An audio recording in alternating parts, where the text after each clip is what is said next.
the Fowler and the Ringdove. A cold wind slithered through the forest that morning, quiet, sharp, and strangely expectant, as if the trees themselves were holding their breath. And beneath that hush, a soft rustle broke the stillness. Wings beating in panic, feathers scraping against rope.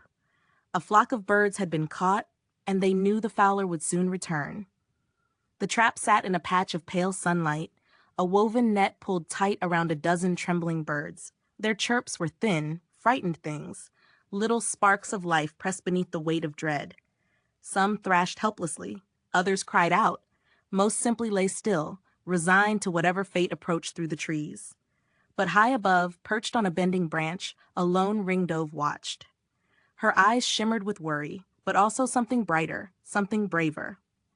The ringdove had seen the Fowler set nets before, had heard stories whispered between branches, and she knew what happened to birds who were caught. Yet she also knew this flock, and she could not simply fly away.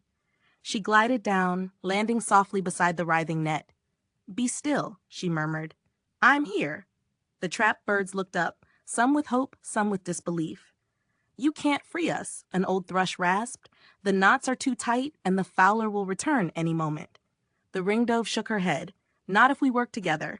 But her words were met with fear, panic. The weight of the net had crushed their courage. "All of us pulling at once," she urged. "Not in fear, in unity. A net can hold one bird, but it cannot hold a flock that moves as one." A restless flutter spread among them, a spark rekindling. And then from somewhere deep in the forest, a twig snapped. The Fowler was returning. His boots crunched over leaves, his hum drifted through the air. He was close, too close. The ringdove's voice sharpened. "Now, pull together." The birds exchanged terrified glances. Then, with a desperate collective breath, they moved. Wings strained, bodies pressed. They tugged, pushed, lifted.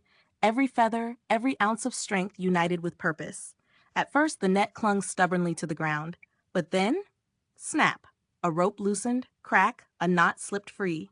The Fowler's silhouette appeared between the trees. "Hurry!" the ringdove whispered, her heart pounding so loudly she thought it might shake the branches. With one final surge, the flock heaved the net upward. It lifted just high enough for them to slip free, bursting out in a flurry of wings and blinding sunlight. The Fowler lunged forward with a shout, but he grabbed only empty air. The birds soared upward in a single sweeping motion, a living storm of feathers, while the ringdove led them toward the open sky. They didn't stop until the forest stretched small beneath them and the threat had faded into nothing.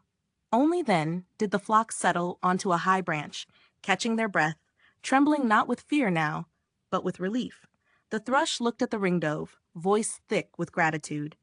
"You saved us." She shook her head gently. "We saved each other. One bird alone could never have escaped that net, but together we were stronger than anything that sought to bind us."